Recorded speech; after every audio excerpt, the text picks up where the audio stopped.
Nabulilyaso ang kandidatura ni dating Mayor Lino Cayetano bilang kongresista ng 1st District ng Taguig at Pateros matapos na ibasura na Regional Trial Court ng Taguig Branch 153 ang kanyang pagpaparehistro bilang botante sa Barangay Ususan. Sa isang 14 na pahinang desisyon noong March 5, 2025, tinukoy ng korte na hindi natugunan ng mag-asawang Cayetano ang 6 na buwang residency requirement bago ang halalan sa May 12 ngayong taon.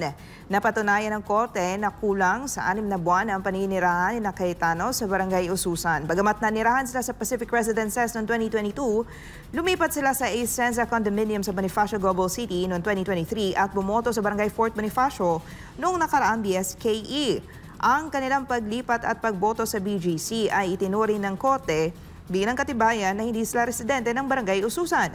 Hindi pinaniniwalaan ng korte ang sinasabi ng mag-asawa na nanatili silang residente ng Barangay Ususan.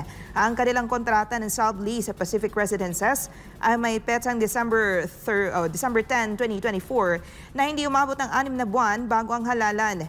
Sinusuportahan din ng testimonya ng kanilang driver security aid at ng punong barangay ang pahayag na hindi sila residente sa Ususan. Sinangayunan ng korte ang desisyon ng Election Registration Board na tanggihan ang hiling ng mag-asawa na ilipat ang kanilang rehistrasyon bilang botante.